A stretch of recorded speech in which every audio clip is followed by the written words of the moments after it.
Otacoi Brothers Directors Cut.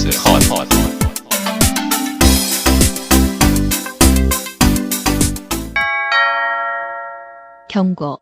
스포일러가 싫으신 분들은 청취를 피해 주시거나 영화를 관람하신 뒤 들어주시길 바랍니다.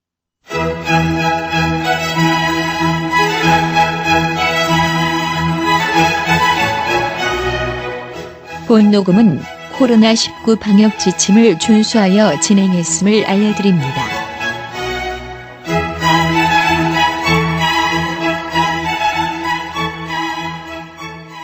무려 200회까지 목표로 하고 있는 방송. 오늘은 170회 껐다꺼이 브라더스의 디렉터스 컷. 오늘도 시작해 봅니다. 메리 크리스마스. 좋습니다. 안녕하십니까. 오늘도 저희 방송 아주 무더위 속에서 열심히 진행하고 있는 이름 없는 감독 이 감독이고요. 말이 있어. 지금 앞에 계신 얼룩말 앙 감독님 그리고 앙팡팬님 해백님과 오늘도 풀 멤버로 함께하고 있습니다. 반갑습니다. 반갑습니다. 풀멤버라니요. 김쌤님이 안 계시는데요. 그분은 프리랜서예요. 5인조입니다. 5인용. 좋습니다. 지금 5인용의 정지혁 병장 안 감독님 뭐하고 지내셨나요? 네, 최근에 좀 생각을 좀 해본 것 중에 하나가 행복한님 이런 탱탱거리들 아주. 자, 저 드라마 신병 보시고요. 예. 요즘에 그 요번에 다룰 영화에 제가 좋아하는 여자 배우가 나와가지고 예, 네. 아나 디 아르마스. 아나 모르나? 아나 모르나? 아냐 테일러랑 자꾸 아냐인지 헷갈려가지고 그랬었는데 전 이분 되게 좋아하거든요. 좋아하는 라이브 이유 사우스에 나왔던. 네, 왜 좋아하냐면은 사실 이분을 제일 처음 본 게 노크노크라고 그 키아누 리브스 나왔던 영화에서 이분이 출연했었어요. 그 여성 2명 나와가지고 키아누 리브스를 아주 조져버리는. 근데 그때 당시에는 이 여자 배우 임팩트가 별로 없었어요. 그러니까 소위 말하는 그냥 스페니시 계열의 섹시한 여자 배우 정도로 그냥 생각을 했었는데 어느 순간부터 이분의 필모가 쌓여가면서 빛이 나기 시작하더라고요. 이분 자체. 그리고 나이브 아웃에서 깜짝 놀랐죠. 이런 연기까지 가능하구나. 그러니까 뭐냐면은 피지컬로 승부하는 배우로 느껴졌는데 그게 아니라 점점 깊이가 쌓여져 가니까 되게 멋있더라고요. 근데 이 여자분이 인터뷰한 것 중에서 인상적이었던 게 이분이 유명한 것 중에 하나가 참여하는 작품마다 노출신이 다 나와요. 특히 이번에 블론드인가 그 마릴린 먼로. 네, 그거 다루는 거. 지금 넷플릭스에서도 너무 야하다고 지금 개봉을 미루고 있는 작품인데. 아니 그럼 미루면 어떡해? 아니 근데 그게 뭐냐면 우리가 어떡하라고? 서운해. 근데 넷플릭스 낙범이. 근데 이분이 인터뷰한 것 중에서 그 얘기를 했단 말이에요. 뭐냐면 항상 노출신이 되게 많이 있는데 그게 부담스럽지 않냐? 그랬더니 대답했던 게 제 기억으로는 누구나 섹스를 한다. 그게 문제가 되지는 않는다라고 얘기를 하면서 되게 당당하게 얘기한 걸 봤는데 뭐냐면은 이분이 스스로한테 리미트를 안 거는 것 같아요. 근데 제가 느끼는 게 뭐냐면 우리 극장 가면은 무대 세트 세울 때 그 걸쳐주는 그 무게추를 리미트라고 하잖아요. 그러니까 뭐냐면은 가끔 보면서 느끼는 게 어떤 배우를 봤을 때 저 사람이 이게 안 하는 건지 못 하는 건지가 구분될 때가 있어요. 그러니까 이거 이상은 안 해. 나는. 근데 그게 어떠한 발전을 제약하는 것도 분명히 있는 것 같고 또 하나가 그것이 절대 하나의 덕목이 돼서는 안 된다는 생각이 들기도 하고 근데 물론 어느 정도 레벨이 되면 필요하긴 하겠죠. 매사 다 할 수 없으니까. 근데 그런 리미트에 대한 생각을 한번 해보게 됐어요. 그래서 스스로의 발전을 어떻게 보면 저해하는 게 그런 리미트가 있지 않을까. 근데 이 여자 배우분을 봤을 땐 너무 멋있는 거예요. 그 스스로 그 제안을 그리고 이 베네플렉이랑도 연애하셨더라고요. 잠깐. 예, 헤어졌습니다. 그리고 베네플렉이 돌아갔어요. 전부인한테. 돌아가셨네요. 예. 그래서 이런 멋진 배우를 본다는 게 되게 기분 좋은 일이었고 앞으로 이 여자 배우분의 응원하면서 팔로우했습니다. 그냥 팔로우했다는 게 아니 아나드 아르마스 노출이 많아서 좋다 이 한 줄을 장황하게 길게 얘기하셨습니다. 빨리 블론드가 개봉이다. 그게 근황이었다. 무슨 얘긴가 했더니 리미트 어쩌고 어렵게 얘기하고 있는데 이렇게 또 팬심을 근황에 실어서 리미티드 에디션이 되셨다. 포장을 했네요. 좋습니다. 난 그저 노출이 좋더라. 옛날에 나는 야한 여자가 좋다 이런 소설도 있지 않았나요? 마광수 선생님이요. 그렇죠. 시대를 앞서간. 좋습니다. 장황했고요. 네. 장황 안 감독님이었고요. 그리고 우리 해백님. 저는 미루던 뮤지컬 그 아이다를 보고 왔습니다. 이번이 마지막이어가지고 아이다가 이제 공연을 안 하거든요. 그래서 좀 일찍 봤으면 못 보신 분들한테 꼭 보시라고 얘기를 했을 텐데 지금 시기가 끝날 때라 이게 아이다 같은 경우는 엘튼 존이 작곡을 그렇죠. 한 그 뮤지컬이라서 굉장히 락 음악이 많이 들어가 있고 또 군무가 굉장히 인상적이고 이런 작품인데 이게 원래는 2019년에 5연을 마지막으로 이제 끝나는 작품이었거든요. 근데 코로나 때문에 이게 많은 분들이 못 보고 또 공연 취소도 되고 하다 보니까 5연 때 했던 분들한테 다시 연락을 돌려가지고 디즈니랑 신시 컴퍼니가 다시 한번 해보자. 그래서 요번에 이제 진행을 했죠. 그래서 마무리를 굉장히 잘 했고 이제 다음에 계약이 어떻게 되냐에 따라서 아마 무대나 곡이 많이 바뀔 것 같긴 한데 네, 그래서 기대가 되면서도 다시 좀 나와서 했으면 하는 바람이 있는 작품입니다. 네. 배우는 누가 나왔나요? 요번에 그 아이비가 암네리스, 그러니까 이집트 여왕 역할로 나왔고 이름이 되게 자극적이네요. 뚜잇뚜잇 유혹의 소나타. 이제 암네리스. 앞나이가 안 났을 것 같죠. 암네리스. 네. 했으니까요. 그리고 저는 이제 누비아 공주로는 윤공주 배우님이 맡았을 때 프린세스 가서 윤. 보고 네. 왔습니다. 그렇군요. 역시 다 그 잘하시더라고요. 아이다가 그거죠? 그 눈 모양 크다랗게. 네, 맞습니다. 맞죠, 이집트 여왕과 음. 뭐 노예, 뭐 그리고 장군 이 사랑 이야기를 다룬 건데. 맞죠. 네. 언어 유희의 자극을 계속 느끼네요. 나 모르나. 아니다. 그거 아니다. 이제 아니다. 암내 안 난다. 암내리스다. 아니다. 좋습니다. 이런 거 하면 안 되는데. 네. 좋습니다. 그리고 앙팡팬님 어떻게 지내셨나요? 네, 반갑습니다. 저는 징크스가 생긴 것 같아요. 그러니까 참 웃긴 얘기인데. 야구하시나요? 아니, 한 일주일 정도 됐는데요. 제가 이제 뭐 같이 일하는 동료들이나 뭐 이렇게 매일매일 만나는 사람들하고 점심에 이제 식사를 하러 가잖아요. 근데 식당을 주로 제가 많이 항상 컨택했거든요. 근데 가면 항상 문을 닫는 거예요. 벌써 일주일째 그래가지고 이 정도쯤 되면 저주가 아닌가. 용산에 한번 가보실 생각 없으신가요? 조만간에. 쓱 지나가 봐요. 아니 그게 봐요. 정말 이상한 게 닫을지 알아요. 요새는 이제 그 검색을 하면 영업을 하는지 안 하는지까지 알 수 있잖아요. 그래서 이제 뭐 지방 같은 데 가서도 그냥 처음엔 당연히 갔는데 항상 문이 닫은 거예요. 뭐 오늘 쉬는 날이라든지. 근데 영업을 하네. 한 며칠 동안 그런 징크스를 겪고 나서 이번에는 확인을 해야겠다. 그래서 확인을 했는데 갔는데 공사 중인 거야. 이런 식으로 영화 보러 용산 아이맥스 가면서 한번 살짝 가봐요.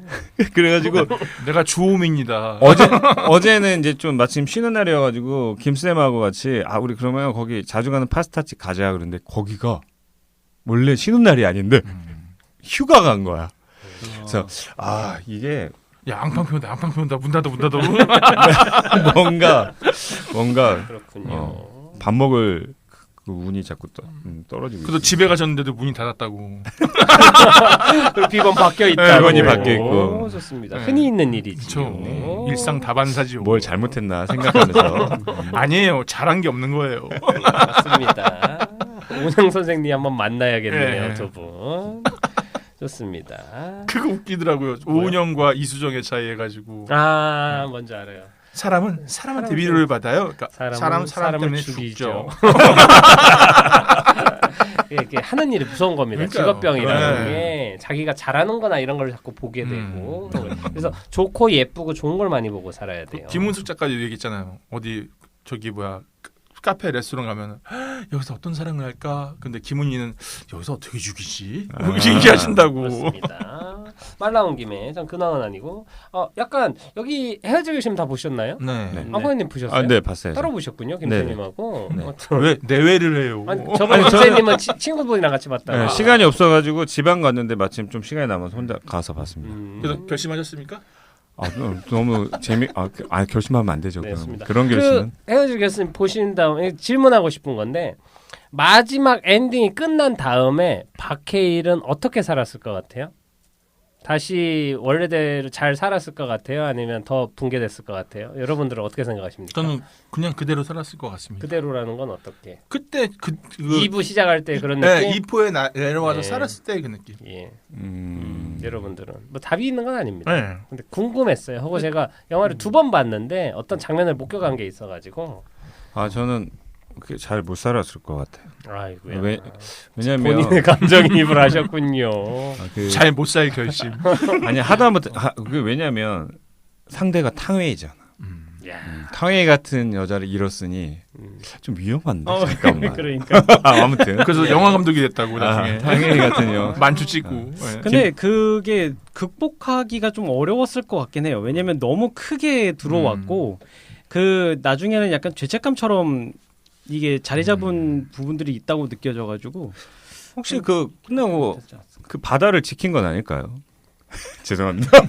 어부가 돼서 어부가 아니, 돼요. 노인과 이순신이 바다를 돼서. 짓고. 아 그래서 한산한 곳에서 네, 좋습니다. 그렇죠. 아니 저는 조금 그러니까 처음 볼 때는 저도 이 사람은 더욱 더 붕괴했을 거라 생각했는데 2번을 봤어요. 얼마 전에 다시 봤는데 다시 보면서 우선은 해석이나 이런 거에 대해서 좀 다시 평가된 게 있고 저희가 방송 때 제가 그냥 사이코패스, 소시오패스 테스트 했는데 그거 중에 자기 뭐 여동생이랑 있는데 여동생 죽였다. 왜냐하면 장례식을 해야 자기가 좋아하는 그 남자 오니까라는 얘기를 했는데 사실 이 테스트랑 영화가 상당히 많이 닮아 있더라고. 다시 보니까. 하고 사실 탕웨이는 상당히 좀 나쁜 사람 쪽으로 저는 평가가 됐고 뭐 이런 것들은 중요한 게 아니고 엔딩에서 저는 박해일은 잘 살았을 것 같은 거예요. 그러니까 이 사람이 형사로서나 이런 거에 대해서 다시 되찾고 왜냐하면 요거를 다른 상징은 안 보고 신발만 봤어요.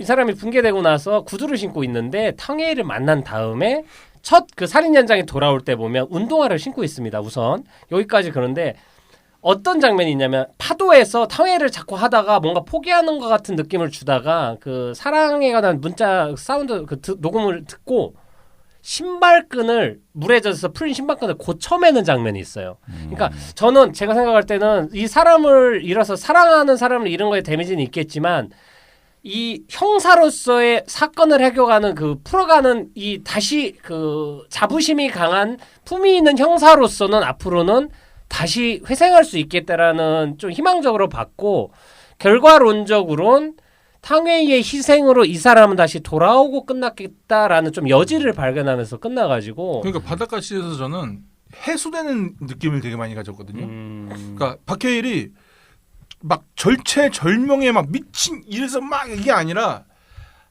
이렇게 했어 못 찾았어.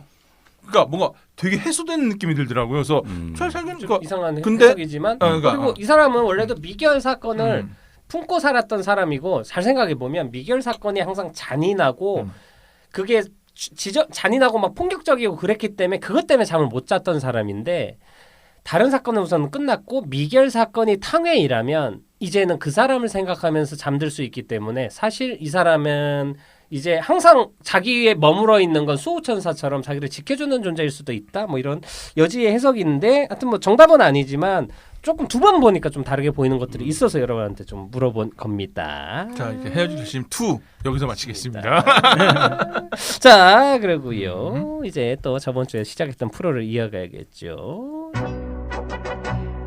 주초의 영화.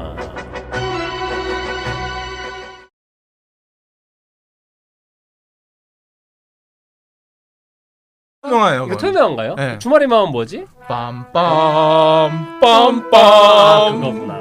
예. 그럼 주초의 명화입니다. 엑소더스였죠. 예. 아 그렇군요. 예. 좋습니다. 저번 주에는 안 감독님의 패컬티 그리고 앙팡배님의 헝그리 하트 그리고 우리 해백님의 RRR 3R 우레메 아니었나요? 우레메가 왜 나왔죠? 제 드립입니다.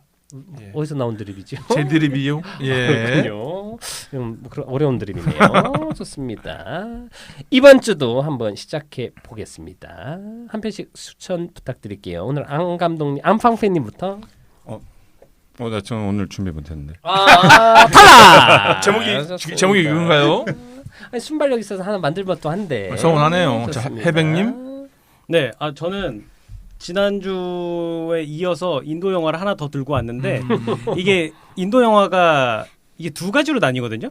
우리가 흔히 아는 발리우드라고 네. 하는 거는 이제 뭄바이 지역에서 촬영을 하고 힌디어로 촬영을 하는 거를 발리우드라고 하고, 그리고 지난번에 소개해드렸던 그 RRR은 이제 텔루구어, 그러니까 톨리우드라고 해서 그 하이데바라드라는 지역에서 촬영하는 거를 말하거든요. 그래서 지난번에는 이제 톨리우드 영화를 소개를 해드렸고, 이번에는 발리우드 영화를 소개를 해드리려고 하는데, 네. 예전에 한번 방송에서 다룬 적이 있으시다고 했던 네. 그 영화군요. 화이트 타이거입니다. 아, 네. 백호. 화타. 네, 제가 또 치료를 개인적으로도 하죠. 되게 굉장히 재밌게 봤고, 또 2021년에 그 아카데미 시상식 각색상 후보로도 올라갔고, 네. 그리고 인도의 그 카스트 제도를 예. 정면으로 비판했던, 네, 아무래도 감독이 그 라민 바흐러니 감독인데 이 이란계 미국인이다 보니까 조금 더 객관적으로 표현을 했던 것 같아요. 예. 카스트 제도에 대해서. 아카세사 본 시선으로. 네. 그래서 기존의 발리우드 영화들하고 좀 결이 많이 다른 느낌이고, 다들 예상하는 춤과 노래 안 나옵니다. 아이. 그렇습니다. 사실 뭐 저희가 방송에서 한번 다뤘기 때문에 맞아요. 네. 저희가 오랫동안 쉬다가 다시 재기하면서 초반에 다룬 영화라서 아직도 강렬하게 인상이 남고, 네. 그때 상당히 문제작으로 저희가 많이 이야기를 나눴던 기억이 납니다. 왜 인도 영화에 꽂히셨나요? 원래 인도 영화를 좀 좋아합니다, 제가. 아 그래요?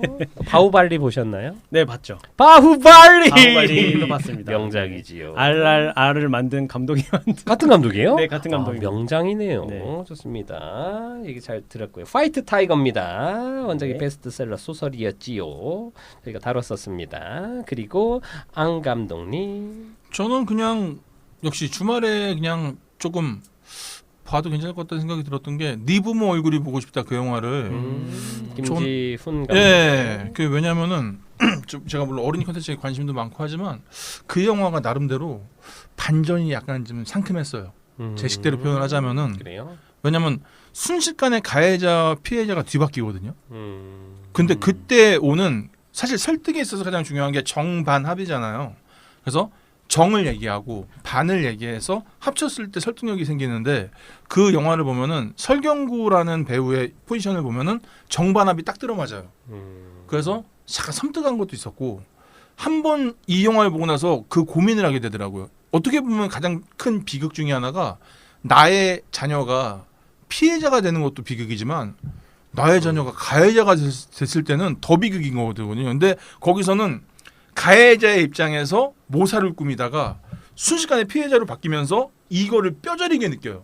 물론 영화 자체에서 그렇게 속 시원하게 해결은 안 해주지만 그 딜레마 하나만으로도 굉장히 볼만한 가치가 있는 영화라고 생각했습니다. 그래서 뭐 우리 이 감독님한테 여쭤본 게, 이거 일본 원작 영화는 없죠? 원래 그러니까 없다고. 희곡이 먼저 그러니까. 있었고 한국에서도 공연을 했었고 얼마 전에도 네. 전 공연을 봤어요. 네. 근데 너무 좋게 봐서. 네. 근데 영화는 아직 안 봐가지고 네. 근데 많이 다르다고 하더라고요. 네, 그래가지고. 제가 봐도 왜냐면 그러니까 제가 딱 보고 나서 설경구 배우 직업이 변호사. 변호사예요. 그죠? 아, 근데 근데 변호사는 없어요. 원래. 그것도 능력이 별로 없는 변호사예요. 아, 네. 신기하네. 그러니까 뭐냐면 이거 있잖아요.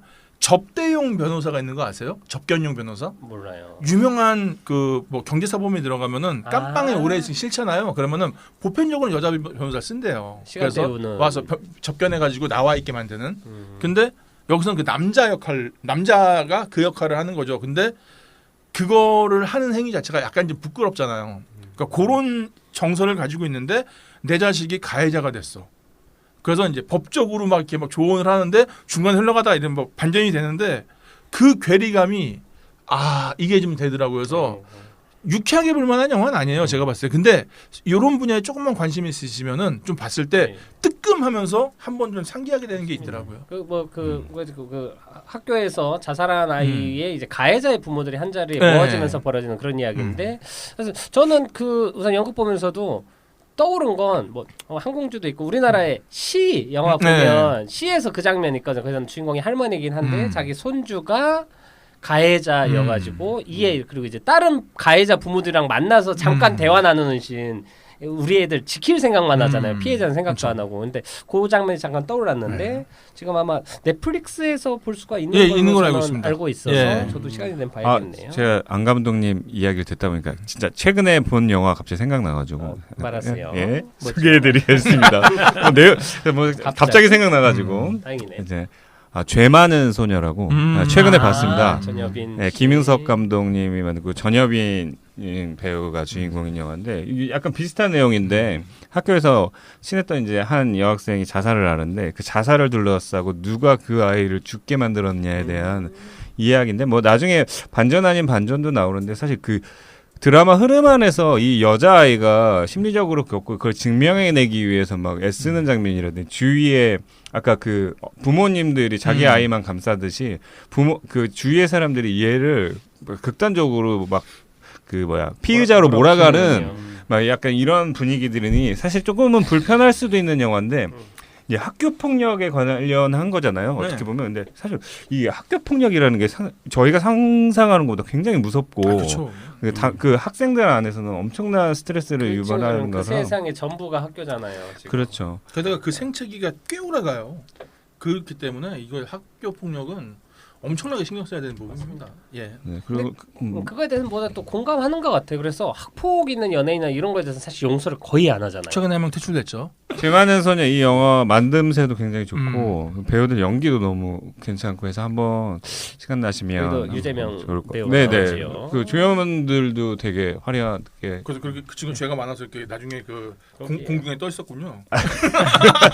화살을 3대나 맞고. 그렇지요. 예. 신기하네. 계속 그 사극하네. 네. 하여튼 이런 장르의 끝판왕은 애프터 루시아라고 저는 그렇죠, 생각하고. 아니 안 아우. 봤죠. 애프터 루시아 그때 본 거 아닌가요? 봤어요? 맞아요. 같이 뭐요? 또 멕시코 영화 애프터 맞아요. 예. 그때 다루지 않았어요, 우리? 우리 저희는 다뤘는데 그 소개만 했죠. 그러니까 얘기만 하고 그 아. 멕시코 방송으로 다른 다루잖아. 영화 하면서 네. 나라 그럼 그 저희가 다룬 영화가 애프터 루시아가 아니고 머리가 어디 갔다 안 봐? 영화. 그러면 오늘 영화 제목이 뭐죠, 안 감독님? 그레이맨. 좋습니다. 회색 분자 그레이맨입니다. 무려 170회 영화는 그레이맨이고요. 오늘도 스토리 듣고 가야겠죠.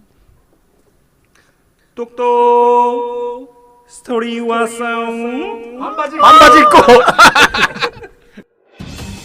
그 누구도 실체를 몰라 그레이맨으로 불리는 CIA의 암살 전문 요원이 우연히 CIA에 감추고 싶은 비밀을 알게 되고 CIA의 사주를 받은 소시오패스 전 동료에게 쫓기며 시작되는 액션 블록버스터. 네, 잘 들었습니다. 네. 다들 어떻게 보셨는지 궁금하네요. 자, 한 줄 평 먼저 들어보겠습니다. 좀 더 스토리 소개해준 앙팡팬님. 네. 어디서 많이 본 아저씨. 본. 잠깐만. 저번 영화 소개도 비슷하지 않나? 뭔가 좀 네네 좀 비슷하게. 아니 아니 근데 공교롭게. 저기 우리 어디서 본 적 있나? 뭐 이거 아니었어? 아니 공교롭게. 공교롭게 함부로 말하면 안 돼요. 공교롭게 또 우리 좀 두 영화가 좀 그랬어요. 저는 이 그레이맨 보면서도 생각나는 영화가 너무 몇 가지가 있었는데. 생각이 많아. 그러니까요. 좋습니다. 어떤 영화 생각났는지 조금 이따 들어보도록 하고요. 네, 그러시죠. 띵동님. 저도 살짝 비슷한 느낌을 받긴 했는데 이 사람들 다들 저는 쉽게 이제 가네. 뻔하지만 쉴 틈 없이 몰아치는 액션이 볼만한 영화. 너무 길어요. 좀 줄여줘요. 김수환무. 한 줄을 그래도 끊진 않았는데 너무 길다. 그쵸. 그 냉면이 뻔한데- 가위질 한번 하죠. 네. 뻔한데 재밌다. 좋습니다. 번잼 좋습니다. 그리고 안 감독님, 네, 잘 봤습니다. 입니다. 네, AKA 오은영. 방송이 왠지 짧아질 아니, 것 같네요. 무슨 황수경 아나운서죠? 황수관? 네, 잘 봤습니다. 네. 그렇군요. 네, 이 다 감독님은요? 비슷하네요. 저는 라이언 고슬링 너마저.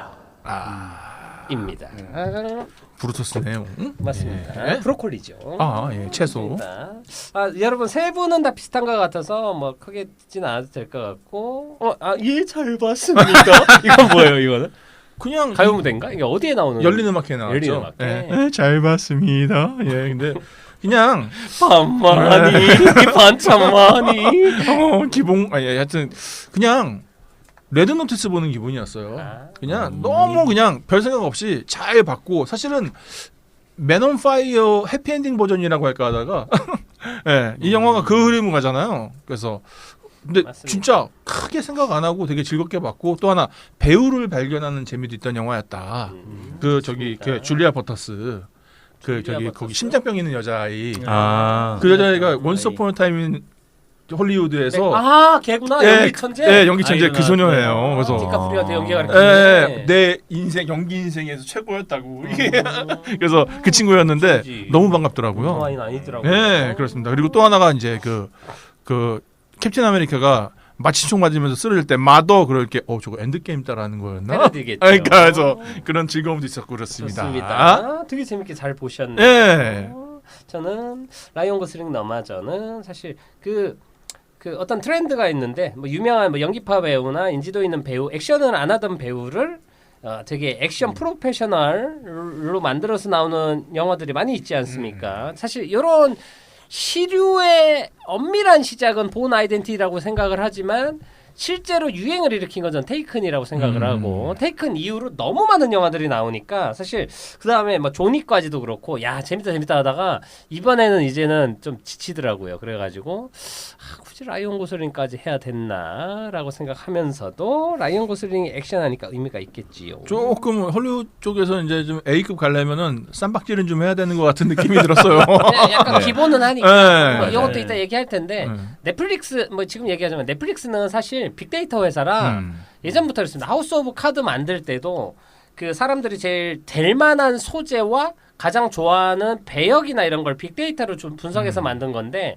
보면 아까 안 감독님이 레드 노티스 떠오른다 얘기했고 사실 레드 노티스 그렇고 익스트랙션이나 그렇죠. 그리고 뭐 아담 프로젝트도 그렇고 보면 넷플릭스에서 하는 작전은 우선 돈을 감독한테 엄청 준다 줄 만큼 다 준다 하고 싶은 거 다 해라고 주고 이번 영화가 넷플릭스 최대 2,600억인가? 2,400억. 예, 예, 하여튼 예. 최고 많은 비용을 우선 돈을 많이 준다. 그리고 가장 대중들이 좋아하는 장르 어떤 영화를 만들어요. 그러니까 플롯이나 이건 되게 어디서 많이 본 거야. 근데 주인공을 초 에이스급 배우들인데 한 번도 여기서 본 적 없는 배우들을 조합을 한다라는 작전으로 만들고 있어서 보면 그 요게 그 사실 극장 개봉자 기준으로는 되게 무모하고 별론데 OTT에서 킬링 타임으로 중간중간 사람들 지르지 않게 해주는 작전으로는 나쁘지 않아요. 근데 이 방법을 너무 오래 한 10년 넘게 하는 것 같으니까 이제는 조금 질린다라는 생각이 저는 들었습니다. 근데 넷플릭스는 이 작전을 계속 쓰고 네. 있어요. 확실히 관객 반응은 좋긴 하더라고요. 그 로튼 토마토 보니까 신선도는 50%밖에 안 되는데 관객 평점이 90%로 차지해가지고 우선은 그냥 네. 시원하게 정말 그렇죠. 좋은 게 저번에 레드 노티스 때도 그런데 보다 딴짓을 하다 와도 설거지하면서 보기 참 좋아. 언제 어느 부분부터 봐도 내용이 이해가 다 돼. 그냥 그러니까 말도 안 돼요. 그러니까 예를 들어 아나데 아르마스가 나중에 그 저기 밖으로 어그로 끌라고 막 바주카 쓰고 돌아다니는 장면 있잖아요. 근데 저게 된다고? 플라스틱으로 만들었나? 근데 막 트램 막 다니는데 차로 이게 된다고? 와, 저 여자 혼자 피지컬로 이걸 다 한다고? 심지어 마지막에 숨어서 본진에 바주카를 날린다고? 예. 근데 중요하지 않습니다. 그래 예. 이거야. 성이나 이런 건 중요하지 않습니다. 그래 이렇게 되는 거죠. 우리가 좋아하는 배우들이 저걸 하고 있다는 게 중요한 거지요. 맞아요. 그리고 라이언 고슬링이 좀 못 싸우게 생겼는데 잘 싸우네. 이것도 재밌고요. 피지컬을 엄청 높여서 왔더라고요. 맞아요. 잘 벌컥 안 되는 체질인 것 같은데 애쓴 노력이 보였습니다. 좋습니다. 좋습니다. 그러면 또 전설의 교양 갈게요. 후다닥 갈게요. 오늘은 전설의 교양.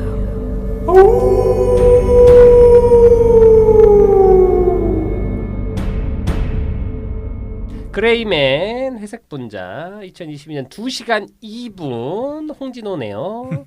2에 맞췄고 콩시 콩분. 콩콩콩 감독은 안소니 루소와 조 루소 형제입니다. 이 둘은 25편 정도 영화를 모든 영화를 다 같이 찍었더라고요. 그러니까 야 이거 대단한 형제다라는 생각이 들고 뭐 이미 제가 보기엔 어벤져스 엔드게임이랑 인피니티 워 두 개랑 뭐 그리고 그 전에도 뭐 11호랑 윈터 솔저까지 해서 마블 시리즈에서 최고 정점이고 흥행이나 뭐 모든 면에서 뽑아 먹을 수 있는 걸 다 뽑아 먹은 감독이다. 내가 보기엔 요 인지도 하나만으로도 앞으로 10년 동안은 하고 싶은 거 다 하고 살 것 같아요. 매트릭스 같은 것만 안 찍으면. 안 찍었으면 좋겠어요. 예. 근데 이 두 분은 그 필모를 봤는데 신기한 게 우선은 그 윈터 솔저 하기 전까지는 다 드라마입니다. 드라마를 저는 또 잘 몰라요. 그러니까 한국에서 공개된 드라마는 아니고 미국에서 있었던 뭐 럭키, 웰컴 투 렉스, 뭐 해피 엔딩, 업 올라이트, 애니멀 프랙티스인데 막 무슨 그 드라마 시리즈들이 있는데 요거를 전체는 아니고 몇몇 편의 그 에피소드 연출과 작가를 참여했어요. 그러니까 작가로서의 능력이 우선 더 뛰어난 것 같고 그냥 어느 몇 편 드라마를 그냥 전문적으로 몇 편만 만들던 분이었는데 2014년에 캡틴 아메리카 더 윈터 솔저를 만들면서 아주 급부상이 됩니다. 그러고 나서 그 이후로는 이제 드라마는 거의 바빠서 못 찍고 캡틴 아메리카 시빌 워 남북전쟁, 어벤져스 인피니티 워 그리고 어벤져스 엔드게임까지 마블 시리즈 페이지 3까지였나에 종지부를 딱 찍고 정점을 찍고 나서는 널널하게 영화 찍고 있습니다. 그 다음에 이제 체리라는 스파이더맨 톰 홀랜드 나오는 영화 찍었었고요. 그리고 이번에 더 그레이맨이 그 다음 차기작입니다. 아무튼 인상적인 건 드라마 연출만 하다가 영화로 왔는데 제가 보기에는 딴 거보다도 이게 영화 드라마에서도 중간중간 에피소드를 연출하다 보니까 이게 플롯을 전 에피소드랑 뒤 에피소드를 이어가거나 이런 게 재능이 뛰어난 것 같아요. 그런 재능이 마블 시네마틱 유니버스 안에서 독립적인 영화를 만들면서도 앞뒤랑 연결을 해야 되는 그런 거에서 되게 탁월한 장점을 보였다라는 생각이 들고 실제로도 뭐 액션이나 이런 거 연출에 대해서는 되게 탁월한 것 같아요. 그리고 또 심지어는 항상 자기가 그 출연을 합니다. 특히 동생 조 루소가 출연합니다. 이번에도 후반에 그 징계 같은 거 주는 건가? 뭐 하여튼 그런 걸로 잠깐 나옵니다. 그래가지고 연기 욕심도 있는 감독이다라는 얘기를 하고 사실 뭐 감독에 대해서는 더 이상 얘기 안 하고 라이언 고슬링만 조금 얘기할게요. 1980년 어린애 동생이네. 캐나다 출신이고요. 라이언 고슬링, 라이언 레이놀즈 둘 다 캐나다지요. 키 184 그리고 데뷔는 프랑켄슈타인가 어쩌고 하다가 영화에서 처음 얼굴 알린 걸 리멤버 타이탄이라는 영화 있었습니다. 미식 축구하고 여기에서 키아누 리브스 나왔었죠. 여기서 단역으로 나왔었고 그리고 노트북으로 많은 여심을 자극했죠. 나쁜 새끼. 여자 주인공이 레이첼 메가담스였어요. 나쁜 새끼. 그리고 쭉 가다가 드라이브라는 영화 환장합니다. 2011년에 나온 액션 영화인데 제가 보기에는 오늘 다룰 영화보다 이 영화 훨씬 더 훌륭하고 재밌는 영화라서 드라이브는 꼭 추천을 해드리고 싶고 뭐 킹메이커, 블루 발렌타인데이 어쩌고 저쩌고 플레이스 비욘드 파인즈 이렇게 올리가 포기부 어쩌고 찍다가 2016년에 라라랜드를 찍으면서 우리나라에서도 대중적으로 상당히 많은 인기를 얻게 되었고요. 빅쇼트 그리고 블레이드 러너, 퍼스트맨 등등 찍었는데 사실 흥행 속도가 좋진 않았습니다. 자기 영화 고를 때 되게 신중하게 고르는 것 같고 대중 영화보다는 좀 의미 있는 영화를 위주로 고르는 것 같아요. 그러다가 뜬금없이 그레이맨 찍었습니다. 웰컴. 여기까지 하겠습니다. 오늘은. 자. 좋은 점, 나쁜 점, 이상한 점 어떻게들 보셨는지 얘기해 주세요. 일단은 아까 말씀하신 대로 확실히 각본 능력이 있다는 생각이 들었던 게 이 영화 보면 영화 두 편 본 것 같아요. 앞부분을 보면 존윅 같아요, 괜히 액션하고 뒤에 가다 갑자기 그 조카 자기 돌아서면서 스토리가 바뀌잖아요. 그러니까 이거는 굉장히 좀 센세이션하다. 왜냐하면은 앞에를 잊었어요. 그래서. 영화를 보다가 뒤에 제 조카랑 어떻게 되는 거지? 뭐 이렇게 되면서 앞부분에 그 싸웠던 장면이 잊혀지더라고요. 근데 또 거기서 시에라라고 불렀잖아요. 그러니까 그 프로젝트에 대한 것도 안 놓치고 그러니까 이 영화가 2시간 넘는데도 내내 집중도가 별로 안 떨어지고 근데 그거에 대한 부담감도 없어요.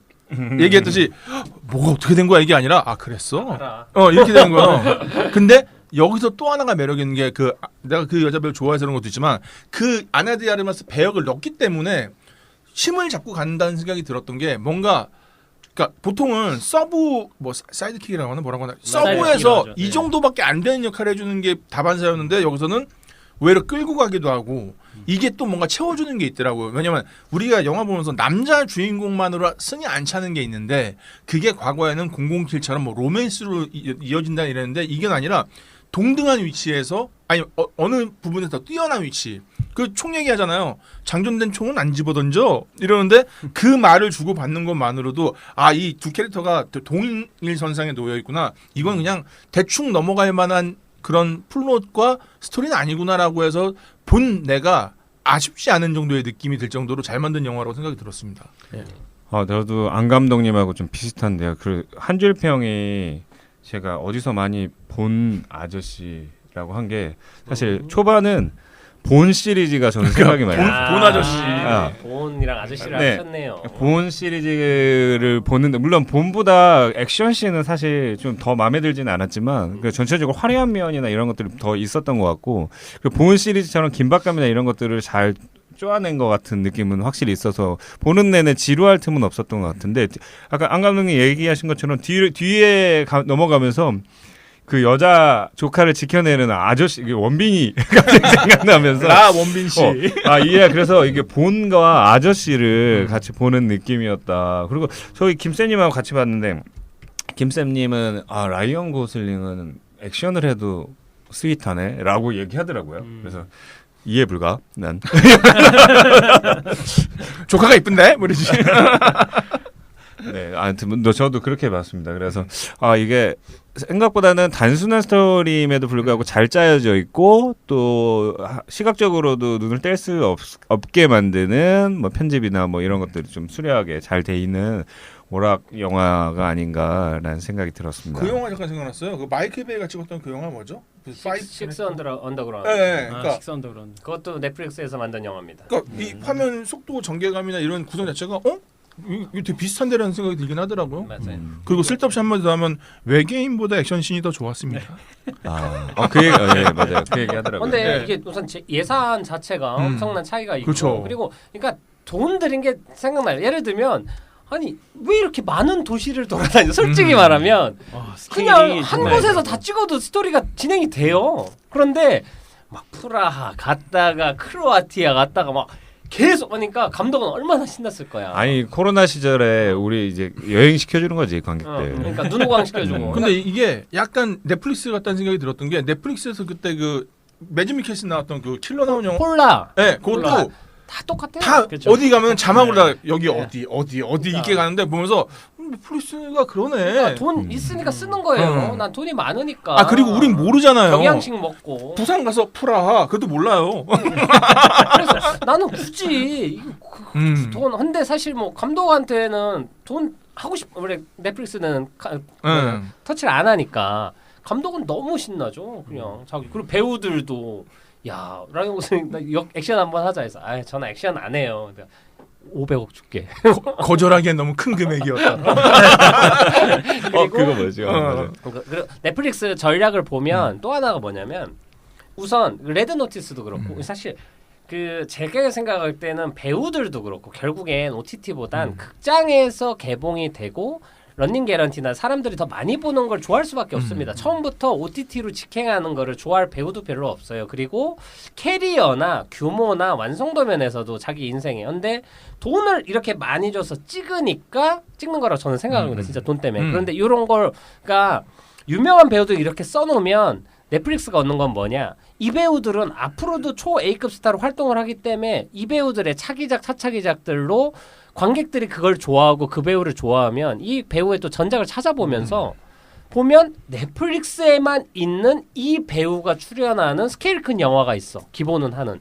그러니까 장기적으로 계속 그 소비자를 유지하는 방법으로 쓰는 거라서 그래서 유명한 사람들을 쓰는 거고 제가 보기엔 배우들 캐리어에는 도움은 별로 안 될 거예요. 근데 넷플릭스는 그 이미지를 잘 활용하고 있다. 아무튼 라라랜드와 미국의 엉덩이가 싸우는 장면은 재밌더라고요.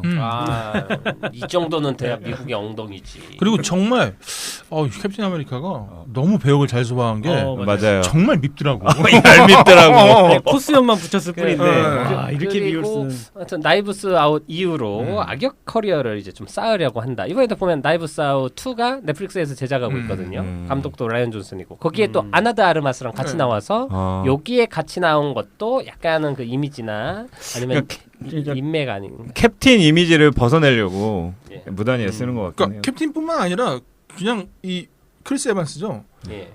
되게 노력하는 배우 같아요. 자기 스스로 스펙트럼을 넓히려고. 그러니까 솔직히 마블 찍고 있으면 딴 영화 안 찍어도 되잖아요. 근데 그 중간에 계속 촬영에 다른 거 임하고 이러는 거 보면은 그러니까 그거죠. 이제 마블에서 은퇴했습니다. 그러니까 안주할 수 있는 배우가 있고 발전할 수 있는 배우가 있는데 안주하기보다 발전하는 배우가 아닌가 생각이 들어서 되게 좀 되게 매력 있었고 또 하나가 나이브스 아웃 때는 솔직히 계속 캡틴 아메리카가 보였거든요. 근데 이 영화에서는 그렇진 않았어요. 그게 좀 있더라고요. 코스염 때문에 코스염. 약간 히틀러 코스염. 또 백바지. 백바지. 백바지. 여전하더라고요 아, 엉덩이. 화가 많이 나 있더라고요. 맞아요. 난지 어떻게 알았어? 네. 백바지의 코스형. 근데 아니, 해병님 뭐 하고 싶은 얘기 있어요? 아까부터 막 계속 이렇게 아니요. 그런 건 아니었고. 네. 아니 그러니까 이 장르가 계속 한계에 이제 부딪혀 있는 것 같아요. 이게 맞아요. 뭐 아저씨, 테이큰, 뭐 이스트랙션 다 비슷한 플롯에 비슷한 내용이고 그렇죠. 이거를 이제 변주하는 게 대부분 액션이랑 뭐 음악 뭐 요 정도인 것 같은데. 그러니까 요번에도 그래서 액션에 더 비중을 많이 뒀던 것 같아요. 그런 뭐 장치적인 것도 굉장히 많이 썼고 지역 이동하는 거 비행기 씬에 뭐 쓸 수 있는 액션은 다 쓴 것 같다는 생각이 들고. 왠지 액션보다 폭파 같아. 폭파. 네, 근데 저는 엄청나게 돈도 많이 쓰고 했는데 사실은 그래도 대단한 감흥은 없었어요. 그쵸. 그러니까 네. 이게 참 신기해. 그러니까 같은 돈을 써도 예를 들면 비행기 폭파 막 이 씬들 봐도 막 CG랑 그냥 터진다지. 예를 들면은 다크나이트 라이즈에서 그 비행기 하이제킹하는 씬 초반에 있잖아요. 그 베놈이 베인. 진짜 그런 거는 되게 좀 인상적이고 처음 보는 어떤 강렬함이 있는데 여기서 막 되게 막 멋진 액션을 보여줘도 이런 게 그러니까 예를 들면 탑건도 이게 결국 대단한 액션 아니라도 탑건은 막 뜨거워지는 뭐가 있었는데 요거는 정확하게 그냥 이상하게 요것도 어디서 많이 본 거 같고 대단한 새로운 감흥은 없는 그런 거 이게 이 차이가 뭔지에 대해서는 그럼 저도 사실 한 줄 평 처음에 생각했을 때 그냥 평범한 영화야. 이거 그 대사처럼 그렇게 생각했었거든요.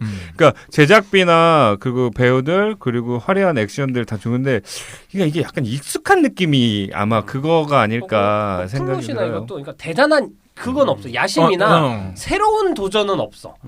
그냥 새로운 얼굴만 있을 뿐이죠. 왜냐하면 라이언 고슬링이 이런 역할은 처음 하거든. 하고 그렇죠. 분명히 드라이브 이후에 이런 대본 엄청 갔을 거예요. 근데 라이언 고슬링이 다 거절했을 거예요. 아마 그런 이미지가 굳혀지는 게 싫어가지고. 하지만 근데 돈 앞에 장사가 없다. 그렇죠. 돈이니까. 그리고 이 영화에서도 인상적이었던 장면은 하나 잡자면은 그 트램 지나갈 때 기차 그 네. 지나갈 때 맨 마지막에 그 아나드 아르마스가 태우려고 왔다가 건물에 부딪히면서 막 무너지는 장면이 있고 그 위를 막 라이언 고슬링이 뛰잖아요. 이게 옛날에 성룡의 홍봉구였나? 거기 보면은 오랜만이다. 거기 보면은 전 몰라요. 이식 버스인가 뭐가 있는데 네. 거기서 막 뛰다가 옆에 창문으로 딱 점프해서 도망가는 장면이 있어요. 근데 그때 그게 진짜 유리 깨져서 되게 심하게 다쳤는데 그 장면이랑 되게 유사했어요. 그래서 반갑더라고요, 나 그거 보면서. 아마 네. 액션 시퀀스들은 전부 다 아마 성룡 영화 레퍼런스를 안 삼는 감독은 없을 네, 거라고 그럴 것 생각을 같아요. 하고 뭐 이제 다들 좋은 점만 얘기하니까 저는 네. 단점을 좀 얘기하자면 솔직히 그러니까 이 영화가 놓친 거나 좀 더 좋은 영화가 못 된 가장 큰 이유가 우선 크리스 에반스가 연기를 잘했지만 그 초반에 정말 미친 또라이다 사이코다고 엄청나게 강한 아이라고 얘기는 했지만 실제로 보여지는 것과 행동은 사실 귀 쪼우는 거랑 사실 이게 내가 보기엔 등급 때문에 그럴 수도 있는데 내가 보기엔 더 센 악역으로 보여줬어야 돼요. 이게 약간 이 영화를 다른 식으로 하면 노인을 위한 나라는 없다랑 플롯이 비슷해요. 또 주인공이 강자인데 더 큰 강자가 와서 걔한테 쫓기는 이야기인데 사실 크리스 에반스의 강함을 보여주는 장면이 없고 초반에 그리고 강함을 보여주는데 그걸 막은 게 아나드 아르마스. 저는 사실 아나드 아르마스라는 캐릭터가 매력적이고 좋고 그 캐릭터가 도와주는 건 좋은데 문제는 그 사람의 비중이 커지고 자꾸 도와줌으로써 라이언 고슬링도 좀 무능해 보이고 크리스 에반스도 약해 보이면서 사실 마지막에 또 하이라이트 나는 왜 둘이 맞다이를 왜 뜨는지 모르겠는데 옛날에 인랑도 그렇고 왜 꼭 그렇게 그거는 가오가 육체를 지배한 상태이기 때문에 왜 꼭 둘이서 굳이 총 놔두고 그렇게 싸우는지 모르겠는데 그런 장면 뜨더라고요. 아니, 저는 그래서 인랑에서도 막 정우성이랑 그래서 강동이 왜 싸우는 거예요? 이거 영화를 보고 번제도시 2를 다시 봤어요. 그러니까 번제도시 2는 네. 액션이 벨 눌러야죠. 예. 예. 그리고 그리고 그 마동석의 절대적인 강함. 네. 그리고 그거에 도전하는 또 강혜상, 손석구의 어떤 강함이나 잔혹함의 표현이 이게 설득이 그렇죠. 되잖아요. 네. 이 영화에서는 그게 사실 부족했던 거 크리스 같아요. 에반스가 엄청나게 세다는 걸 말로만 하고 증명하는 장면이 많지 않아요. 제가 보기엔 초반에 뭐 누가 얘기하는 사람 그렇게 총 쏴 죽이는 거 있잖아요. 내 돈은 뿅뿅뿅. 걔도 그렇고 나는 자기 직장 상사 여자 있잖아요. 한 대쯤 때렸어도 됐을 거라고 생각. 그러니까 그 정도로 미친 또라이 그냥 폭력을 여자한테도 그렇고 되게 강한. 근데 너무 사실 좀 약해.